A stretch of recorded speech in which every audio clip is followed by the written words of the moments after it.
Francisco abrazó a la hermana pobreza.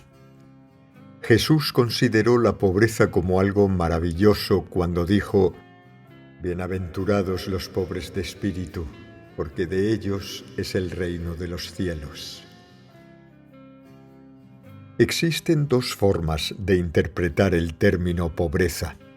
Para Francisco y Jesús significaba la sencillez, la humildad y no la necesidad carencial.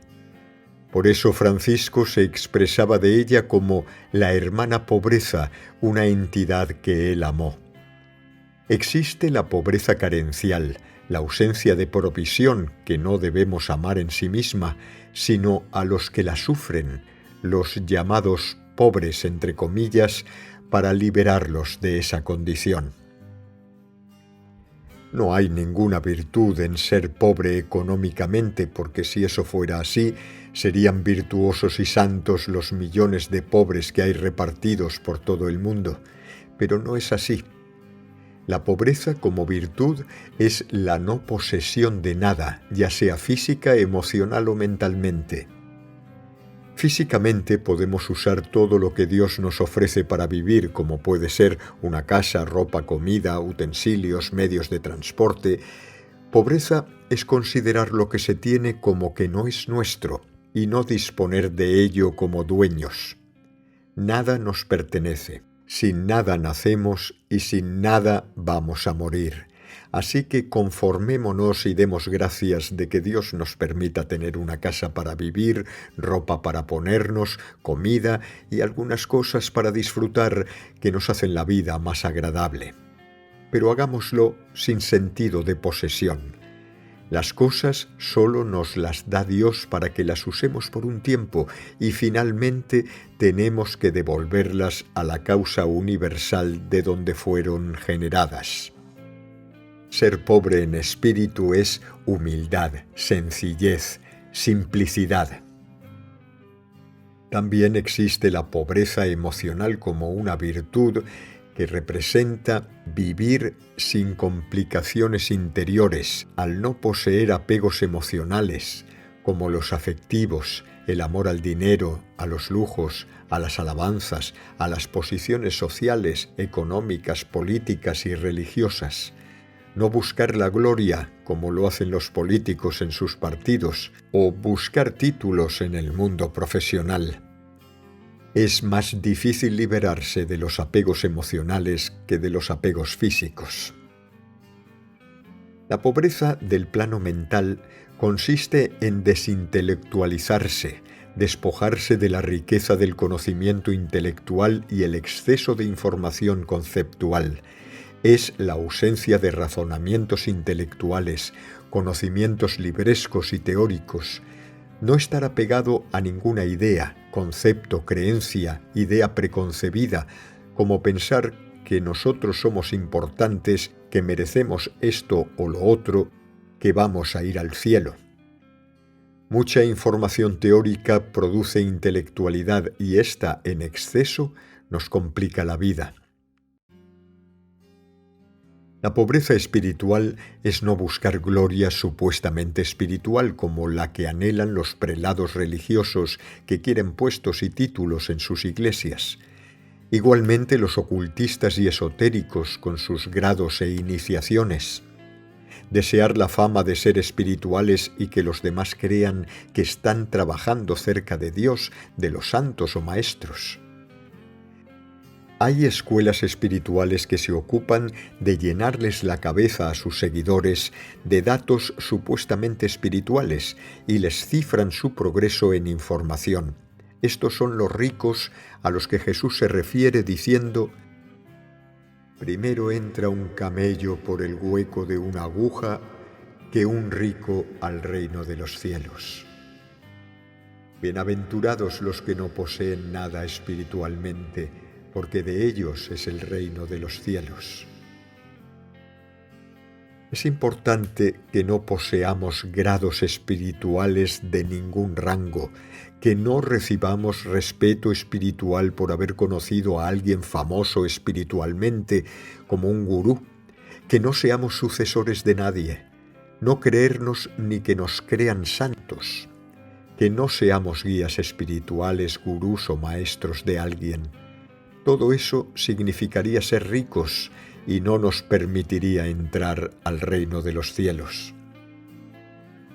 Entregarnos al abrazo de la hermana pobreza significa que no litigaremos con aquellos que dicen saber espiritualmente de esto o de aquello, los que afirman que solo se ocupan de cosas espirituales, los que se consideran discípulos de maestros, en el camino de la ascensión o en el correcto sendero del chelado, los que aseguran ser sucesores o continuadores de algún maestro espiritual importante. Cuando tales personas, sabedores o aspirantes de asuntos espirituales, se nos acerquen o nos contacten con el afán de hacernos correcciones, sugerencias o querer cambiarnos en algún sentido, no discutamos con ellas para no pelear ni disgustarnos. Recordemos que somos pobres, como hizo Francesco.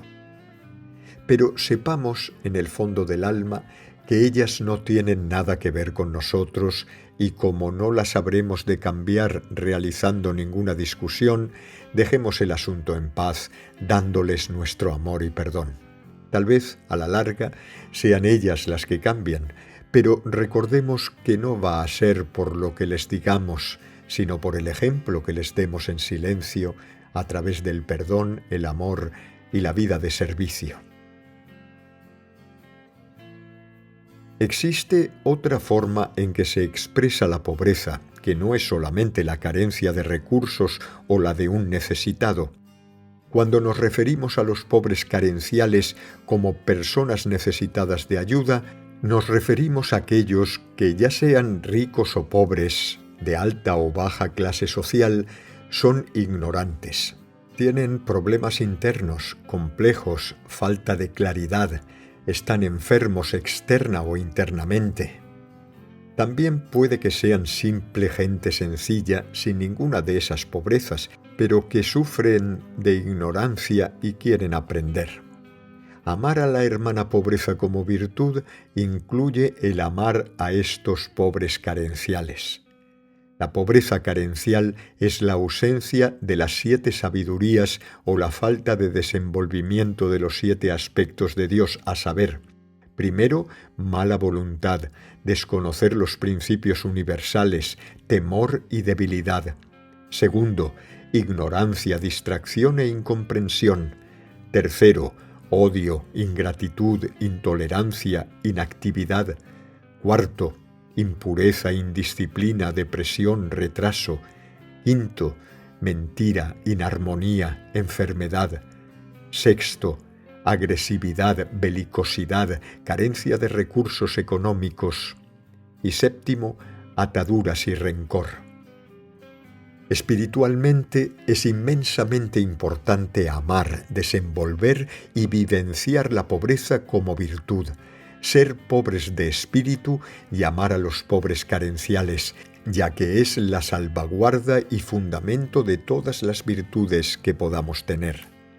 Las otras virtudes, como la fe, la sabiduría, la caridad, el amor, la esperanza, la verdad, el misticismo y la misericordia, están aseguradas en la pobreza de no creernos nunca con mucha o más fe que los demás, no pensar que sabemos más que los demás, no vanagloriarnos de ser caritativos o muy amorosos, no creernos rebosantes de esperanza, paladines de la verdad, creer que estamos en el clímax del misticismo o que somos muy misericordiosos, no pensar que nunca nos tambalearemos en la adversidad, que no seremos removidos de nuestra espiritualidad por ningún movimiento físico, por contratiempo alguno, ni por emociones o cambios de mentalidad que sobrevengan en nuestra vida. En relación a la pobreza, el Espíritu Santo dice: el voto humano de santa pobreza ha sido malinterpretado por individuos bien intencionados. El voto divino es de santa humildad en el uso de todos los poderes divinos y sus expresiones consiguientes, ya sea que tales expresiones tomen la forma de fe en Dios, sabiduría en el uso de la vida, amor a Dios y a sus mensajeros, pureza personal para ser un canal más eficaz de su santa voluntad, consagración de las vidas de ustedes a la expansión de cualquier línea constructiva de esfuerzo, ministración para las expresiones de vida aprisionada, ya sean angélicas, humanas o elementales, o invocación de la santa voluntad de Dios para que se manifieste ahora en la dulce tierra. Hermana Pobreza, gracias por instruirme.